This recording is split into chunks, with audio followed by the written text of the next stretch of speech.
Philadelphia is on fire again. Let's just start off with that and this latest shooting. I mean, Walter Wallace was shot 3 days ago now, I believe. He, instead of having somebody who could deal with a mental illness situation, which happens a lot, right? Officers shot him and repeatedly. And of course, people are out on the streets again. They're out on the streets in New York as well. How's everything looking in Philadelphia? Bad. It doesn't stop with Walter Wallace Jr.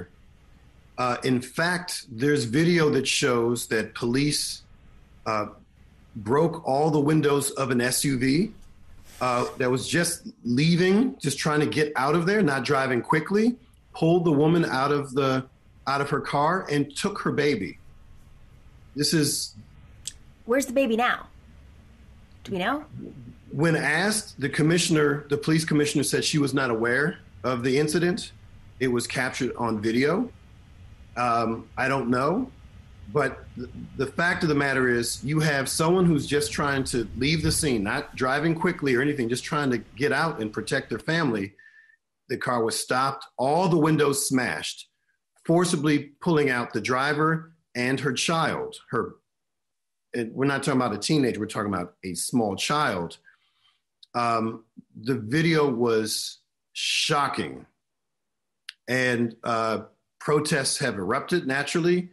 And much of the corporate media is focusing on looting and not talking about police violence that begets more police violence. The response to peaceful protest is more police violence.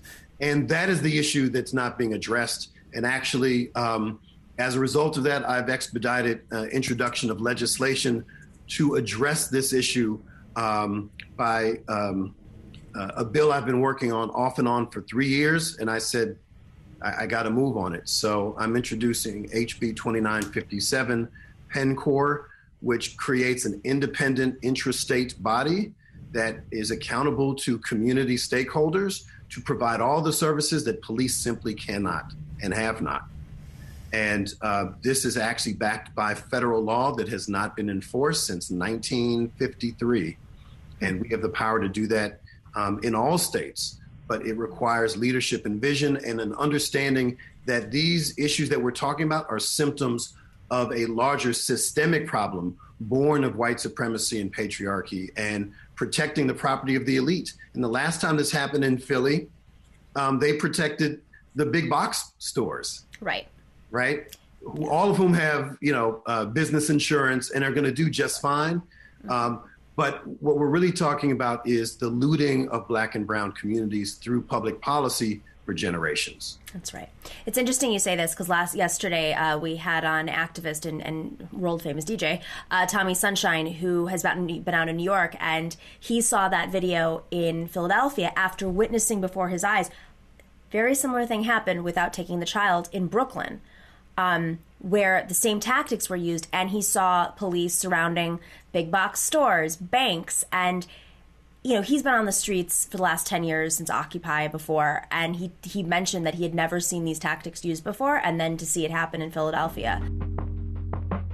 Thanks for watching and listening to The Nomiki Show. But remember to click like and subscribe on YouTube, and please share on social media. If you're not already a patron, please join us for as low as $5 a month on patreon.com/The Nomiki Show for early and special content. That investment makes a huge difference. We are not corporate media raking in the dough. It's really you guys that are keeping us going. So please consider being a patron. And to our current patrons, thank you so much. We are incredibly grateful to you.